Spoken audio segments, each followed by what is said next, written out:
Hanya karena suaminya tidak pulang sebelum tengah malam, wanita itu mengambil pedang sepanjang 2 meter dan menyerbu masuk ke bar.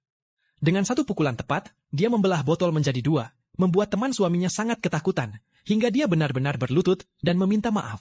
Jangan tertipu oleh penampilannya yang polos dan menggemaskan. Dia sebenarnya adalah salah satu pembunuh bayaran yang paling ditakuti di dunia bawah tanah. Dia menolak tawaran untuk memimpin organisasi itu, semua karena ibu tirinya. 10 tahun lalu, seorang pria mencuri dan menjual perusahaan ibunya. Sekarang, dia kembali untuk membalas dendam, dan dia siap merebut kembali semua yang menjadi miliknya.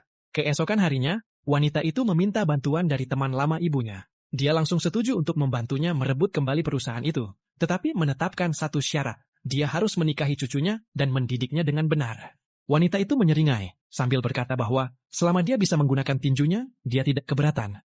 Pria tua itu tahu bahwa dia telah memilih dengan benar. Sementara itu, pewaris manja itu sedang berpacu dengan mobilnya saat teman memberitahunya bahwa keluarganya telah mengatur pernikahan untuknya.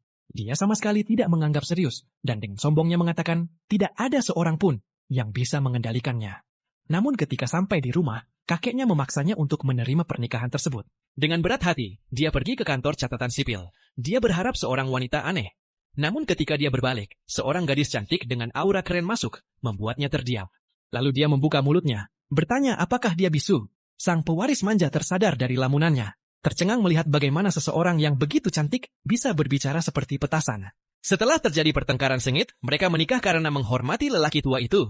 Begitu pewaris manja itu masuk ke dalam mobil, dia langsung mengeluarkan perjanjian yang sudah disiapkan sebelumnya dan menuntut 3 aturan ketat. Wanita itu hanya meliriknya, lalu berkata aturannya sendiri, menuntut agar dia harus pulang sebelum tengah malam setiap malam. Jika tidak, dia akan membuatnya tidak dapat tampil lagi. Mendengar itu, pewaris manja itu langsung pergi dan melaju kencang.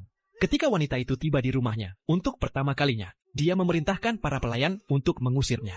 Kemudian, pelayan yang jahat itu membawa baskom berisi air, bersiap untuk menyiramnya.